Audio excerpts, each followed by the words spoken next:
Dari 134.930 jiwa meninggal akibat COVID-19, tidak sedikit diantaranya merupakan kelompok ibu hamil.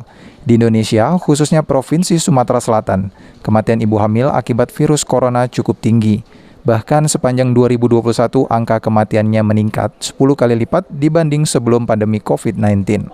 Wakil Ketua POGI atau Perkumpulan Obstetri dan Ginekologi Indonesia Wilayah Sumatera Selatan mengungkapkan, risiko kematian ibu hamil yang terpapar COVID-19 menyaingi komorbid lain seperti diabetes dan hipertensi. Untuk itulah pemerintah menggalakkan vaksin ibu hamil mulai dari usia 12 minggu atau 7 bulan.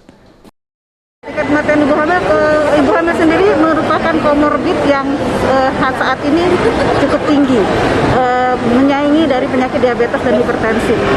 Jadi tingkat kematiannya cukup tinggi, jadi untuk itu pemerintah menggalakkan suatu vaksinasi pada ibu hamil mulai usia 12 minggu sampai kehamilan ateran, sampai kehamilan 7 bulan. Ada Bu yang meninggal akibat COVID? Iya, ada meninggal karena COVID. Berapa tuh Bu?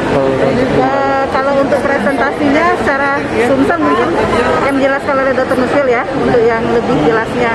Tetapi untuk kematian ibu COVID sendiri cukup tinggi.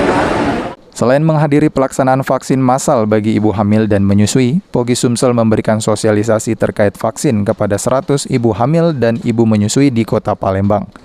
Meskipun tidak menyebut jumlah pasti kematian ibu hamil di wilayah Sumatera Selatan, POGI berharap banyak masyarakat menyadari pentingnya vaksin meski tak menjamin 100% dari tertularnya COVID-19. Beni Firdaus, PAL TV.